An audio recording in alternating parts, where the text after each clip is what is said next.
ನೋಡ್ಕೊ. ಬರೀ ಇಷ್ಟೇ. ಇಲ್ಲ ನನಗೇನೆ ಬೇಡ, ಅವ್ರಿಗೇನೆ ಬೇಡ, ಬರೀ ಕೂಳು.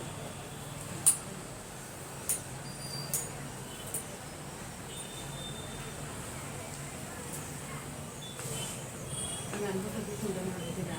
ಇಲ್ಲ ರೀ, 2 ನಿಮಿಷ ಮಾಡ್ತೀನಿ ಅಷ್ಟೇ.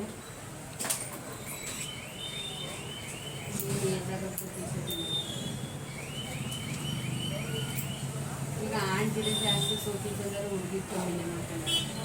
ಅಯ್ಯೋ ಹುಡುಗಿನೇ ಇದ್ದಾರೆ, ತೋರಿಸ್ಕೊಳಲ್ಲ ಅಷ್ಟೇ.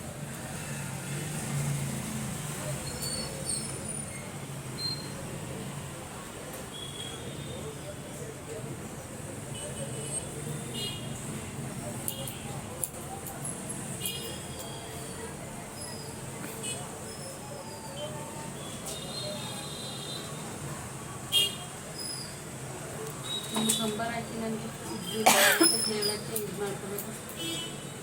ನಂದು ಮೊದಲು ನಮ್ಮ ಫೋನಲ್ಲಿತ್ತು, ಈ ಫೋನಲ್ಲಿಲ್ಲ. ನಂಬರಾ ಒಂದು ಫೋನಲ್ಲಿ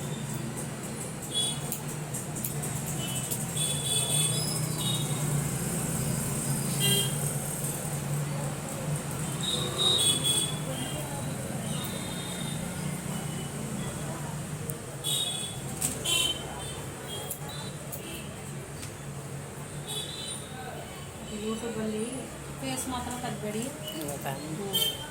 ಯೂಟ್ಯೂಬಲ್ಲಿ ನಾನೇ ಹಾಡಬೇಕಂತೆ ಯೂ ಶೇಪ್ ಇದೆ.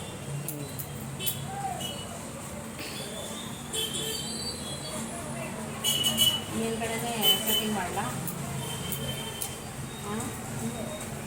ಅದು ಗುಂಗುರಲ್ಲಿ ಗುಂಗು ಕಟ್ಕೊಂಡಂಗ ನೋಡಿ. ಮುಂದೆ ಬನ್ನಿ ಹತ್ರ. ಎಷ್ಟು ಚೆನ್ನಾಗಿ ಬಂತಲ್ಲ. ಅದು ಕೂದಲು ಗಟ್ಟಿ ಇಲ್ಲ ಅವಳದು.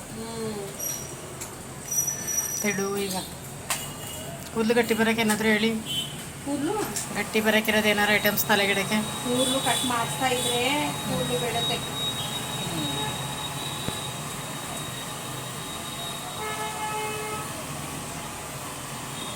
ಇವಳು ಮುಖ ಕನ್ನಡಿಲಿ ಕಾಣ್ತದಪ್ಪ.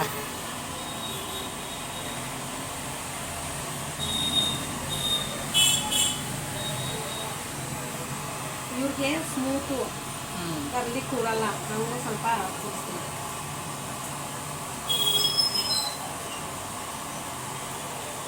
ಅದೊಂದು ಕರ್ಲಿ ಮಾಡೋಕ್ಕೆ ಎಷ್ಟಾಗುತ್ತೆ ದುಡ್ಡು? ಕರ್ಲಿ ಮಾಡೋಕ್ಕೆ ಎಷ್ಟಾಗುತ್ತೆ ದುಡ್ಡು? ಅದು ಸುಮ್ಮನೆ 350 ರೂಪಾಯಿ ಖರ್ಚು ಮಾಡ್ತೀರಾ. ಸ್ನಾನ ಮಾಡಿದ್ರೆ ಹೋಗುತ್ತೆ. ಅದು ಹೋಗಿಲ್ವಲ್ಲ ನನ್ನ ಮಗಳದು.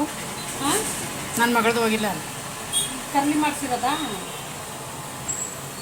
ಅಲ್ಲಿ ಕೇರಳದಲ್ಲಿ ಮಾಡಿಸೋದು. ಕೇರಳದಲ್ಲಿ ತುಂಬ ಹುಡುಗ ಮಾಡ್ಸಿದ. ಒಂದು ಮೀಡಿಯಮಲ್ಲಿ ಮಾಡಿಸ್ಕೊಂಡಾಳೆ. ಅಂದರೆ ಅವಳದು ಸ್ಟ್ರೈಟ್ ಅಲ್ವಾ, ಹಂಗಾಗಿ ಕೂರಲ್ಲ. ಅಂದರೂ ಯಾಗೆಲ್ಲ ಮಾಡಿ ಕುಂಡ್ರಿಸಿದ್ರು ಹಂಗೆ. ಅಂದರೆ ಒಡ್ಬದೆ ಅವ್ರು ಕೂದಲು. ಆಮೇಲೆ ಕೂದಲು ಹೊರಟು ಅವ್ರಿಗೆಲ್ಲ ಇವ್ರಿಗೆ ಬರಲ್ಲ.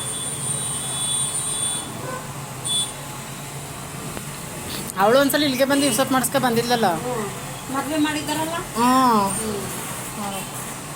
ಕೂದಲು ಚೆನ್ನಾಗಿ ಬೆಳೆದಿದೆ ಅಂತೆಲ್ಲ ಖುಷಿಯಾಗ್ಬಿಟ್ಟು 2 ಸತಿ ಬಂದಿತ್ತು. ಅದು ಸರಿಯಾಗಲಿಲ್ಲ. ಹಿಂಗೆ ಎಲ್ಲ ಇದ್ದದ್ದು ಹಾಳೋಯ್ತು ಕೂದಲು. ಹಂಗಾಗಿ ಈಗ ಹಂಗೆ ಮಾಡಿಸ್ಕೊಬಿಟ್ಲು. ತುಂಡಾಯ್ತಲ್ಲ. ಅಂದರೆ ಸ್ಟ್ರೈಟೇ ಅವಳದು. ಹಂಗೆ ಮಾಡವ್ರೆ ಅಂದ್ರೆ ನೆಟ್ಟಿಗೆ ನಿಂತ್ಕೊತದೆ.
ಅಲ್ಲೇ ಸ್ಟಾಪ್ ಮಾಡಿ